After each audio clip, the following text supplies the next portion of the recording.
There's probably going to be some bad language in this, so you might not want to let the kids watch.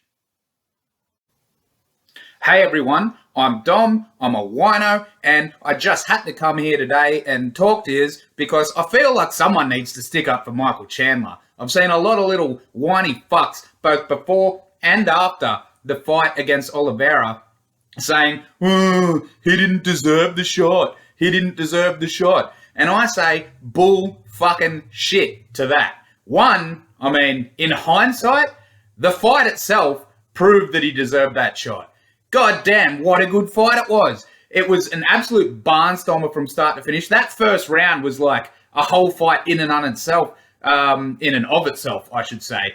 Back and forth, so much excitement, both guys having great moments. I'm telling you, I had a multi going that was paying $109 off 10, and Oliveira was the last leg. I was shitting my pants that I wasn't going to get that money when Chandler landed his big fuck. It's a little while ago now. Was it the right hand? Was it the left hook? Pretty sure it was his big right hand, and fucking knocked Oliveira down.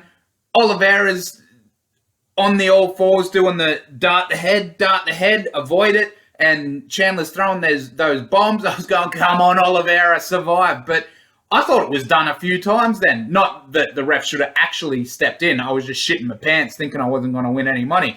But then Oliveira smartly dropped back to his back, got a bit more of a defensive position, and rode out the rest of the round. Earlier in the round, Chandler was in some real trouble, showed that he can come back against adversity. Like, Oliveira had his back. Chandler has never been submitted, but has shown that, well, if you get his back, you can put him in some trouble. And Oliveira is has one of the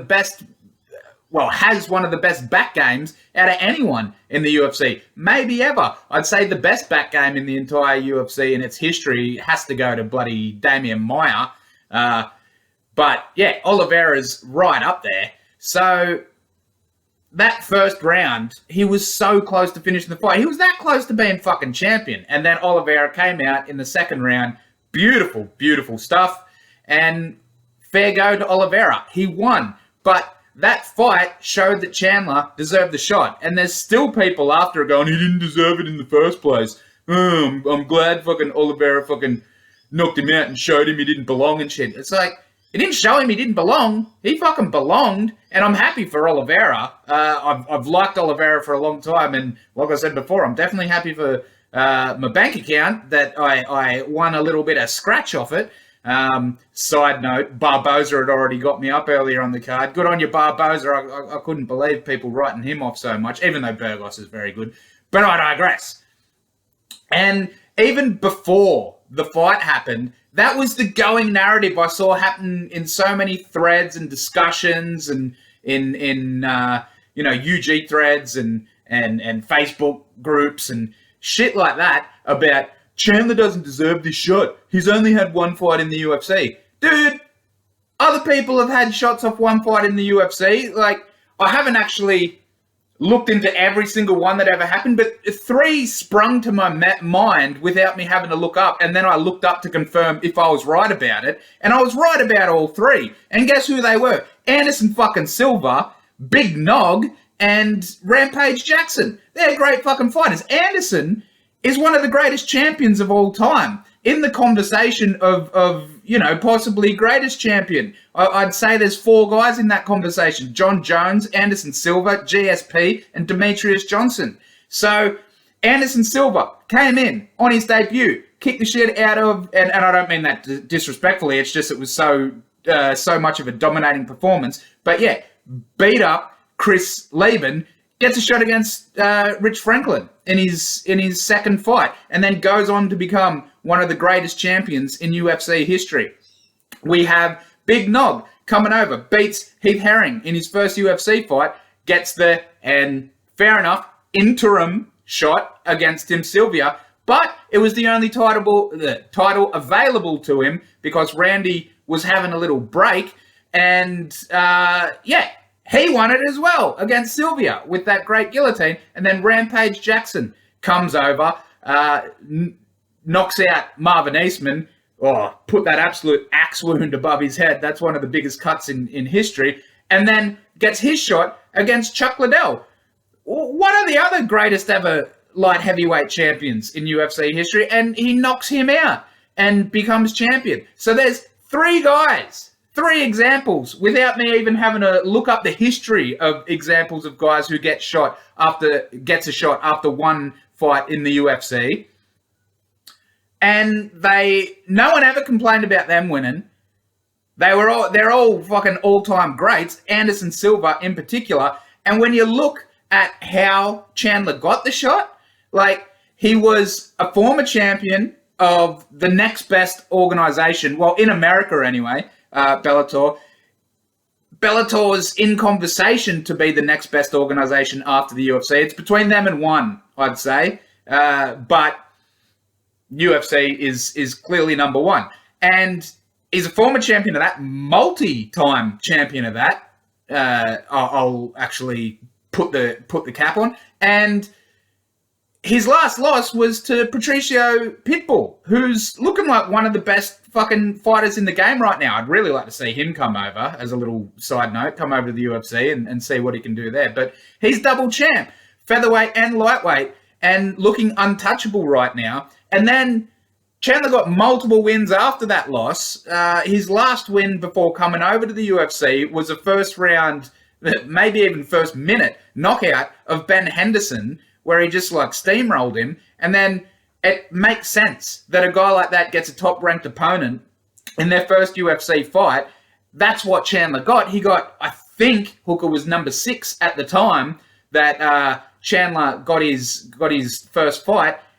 And Chandler knocked him out real convincingly in the first round as well. Like, you can't have a more impressive debut against such a higher-ranked opponent than that, as well as the division just lining up for him to get the shot as well, because Dustin Poirier was fairly offered the shot against Oliveira. Oliveira earned it. Happy he got the shot. Dustin Poirier was offered it. I agree, he should have been offered it, but he decided, no, I want to go for the trilogy with Conor for the money rather than the title, because the title's still going to be there and I have confidence in myself to beat Conor, and that's basically a title eliminator anyway. Like, whoever wins that is likely going to get the shot over whoever Oliveira beats. So Poirier decided to do that. Who do you go to after that? Who? Everyone else is coming off losses. I'd say getting a title shot off a loss is worse than getting a title shot after one fight in the organization, especially if, as I said before, you're coming in as one of the best fighters in the world with a great pedigree, and your first fight in the UFC was a quick-ass knockout against a top-ranked guy. So there was no one else to give the shot to. Maybe RDA. But I think Chandler's win over Hooker was more title-worthy than RDA's win over Felder. And RDA had just come back to the lightweight division after a series of losses against people at welterweight. Chandler wasn't coming off a series of losses. So this idea that he didn't deserve it, everyone getting so precious about what it takes to deserve a title shot. It's like, who else would you have put in there? I only saw one guy come up with who else to put in there. No one said RDA, by the way, who I thought was the only other option, and I just told you why I thought Chandler was a better option. But the only other person said, they should have waited till Dustin and Conor had their fight, and then the winner of that get the shot against Oliveira. It's like, fuck off, man. We've had long enough without a champion in the lightweight division. Like, they can get the next shot. Let's have a champion. Just builds more anticipation, because Conor versus Dustin's already a great fight. Let's have a title fight to also build up a bit of hype. And then the winner of that title takes on the winner of Conor versus Dustin, and fucking fireworks. This idea that Chandler didn't deserve it, what the fuck are you talking about? Well, I think I've made the case. What else is there to say? And congratulations to both guys. Absolutely beautiful fight. I loved it. And Chandler, yes, he didn't win, but he deserved the shot. Personally, I'd like to see him fight Gaethje next. I think that's great. Both guys coming off a loss. Both guys great wrestlers, but also very good with striking. To be honest, without doing a full breakdown of it, I'm probably leaning Gaethje in that one right now. But I'd love to see it. And as I already said, Charles's next fight has to be the winner of Conor versus Dustin. Fucking, there you go. Next couple of title fights sorted. Thank you. I'm the Wino. Hope you enjoyed what I've said. And, yeah, put a bit of respect on Chandler's name, would yous? Fuck.